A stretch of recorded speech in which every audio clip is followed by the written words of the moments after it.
Here we go, folks. It's starting 11 prediction time for tomorrow's first leg of the last 32 against Copenhagen. This is a big one, obviously. Back to European football. We had a phenomenal group stage campaign, the best European group stage campaign in Celtic's recent history, you could say. Never topped the group before, were absolutely phenomenal. Copenhagen are sitting second in the Danish Superliga. They lost 1-0 on Friday to Esbjerg. They have just sold their top scorer as well. That's been in the news a lot this week. They've sold their top scorer to Astana, who I think they played in a friendly a couple of weeks ago. Victor Fischer and Jonas Wind are both out injured. Looking at their home form in the group, they had a 1-0 win over Lugano, a 1-1 draw with Dynamo Kiev, and they lost 1-0 to Malmo. I think that was all their games either finished 1-0 to them, 1 each, or 1-0 to the opposition. So low scoring, don't concede a lot, don't score too many. I think for us, we've just got to get a positive result, take back to Celtic Park. An away goal would be absolutely huge for us.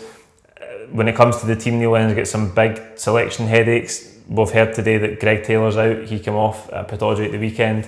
El Ahmed hasn't travelled either, and neither has Lee Griffiths. So coming into this game, there's a lot of debate about whether we would go 3-5-2 or 4-2-3-1. I think the fact that Lee Griffiths is out eradicates that argument. I think we're definitely going to go back to 4-2-3-1, but there's still some huge choices to make. Who's going to play at right back?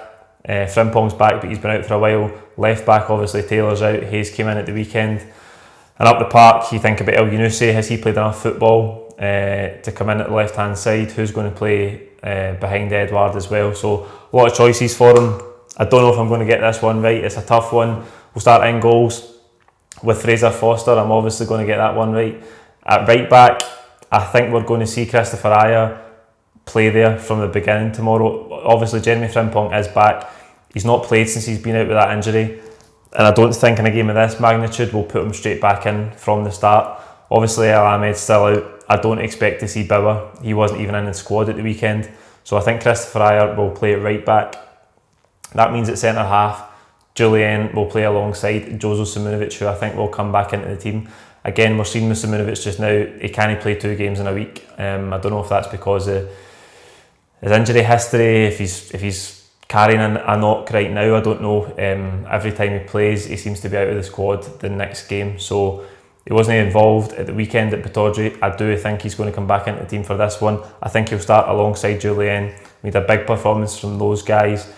Julian's been brilliant in European games. In the big games, he's really stood up. He's also come up with some big goals in those games as well, so we need a brilliant performance from him tomorrow. At left back, I criticised Johnny Hayes a bit in the post-match pint on Sunday. He just wasn't very good. I don't think there's any getting away from it.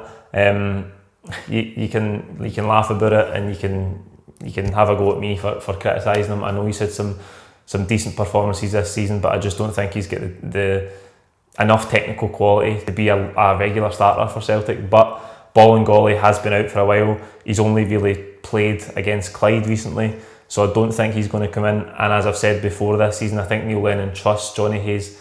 So I do expect Hayes to come in and start at left back, in the back four. In front of them, Scott Brown and Callum McGregor. No selection headaches there, of course. Those are the 2 first names in the team sheet, as I say, every single week. In front of them, Olivier Ntcham, who was maybe not as most effective on Sunday at Pittodrie. He was replaced by Ryan Christie. That's a potential selection headache for Neil Lennon. Does he go with Christie, or does he keep Ntcham in the team? I think he will keep Ntcham in the team. I think dominating the ball in midfield and keeping possession is going to be key for us if we can. We know we're away from home and that might be difficult, but I think Ntcham, given his recent form, will start in there. On the right hand side, James Forrest, who again you might say was quiet at the weekend, but he comes up with a massive moment when it matters most. Edouard's flicked round the corner from McGregor. He's given it out to Forrest, who's been switched over to the left hand side. Rides 2 or 3 challenges, looks up, sees Ajer in space, slides a lovely ball in and gets another assist to add to his tally. I think that's 17 for the season now, which is absolutely incredible. We know that he can be quiet in games, but his output in terms of goals and assists is absolutely invaluable.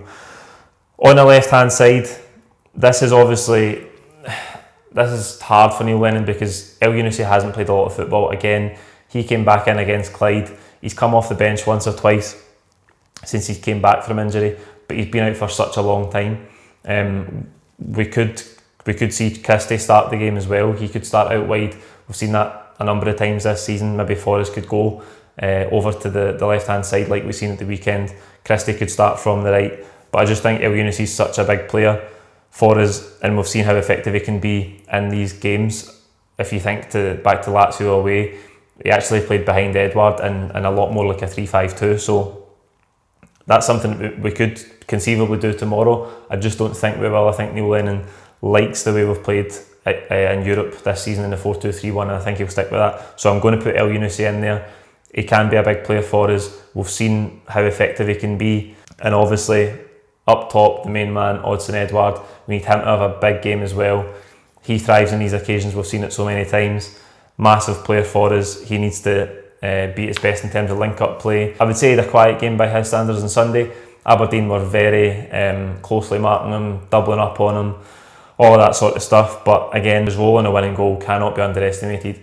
That flick round the corner starts the whole move, and it's probably something nobody else in the park could have done for us, to come up with that little spark when we needed it. We know how big he can be. Need a huge performance from him tomorrow. That's the team I've went with. Like the video, comment with your own teams below. Who do you think is going to start at right back, left back? Who's going to be in the 10? Who do you think will start out on the left hand side? And do you expect us now to go 4-2-3-1 given that Griffiths is out? If you haven't already, please click subscribe below. We're over 22,000 now. We're chasing down 25 by the end of the season. We'll see you tomorrow after the game for all of the post-match reaction. Thank you.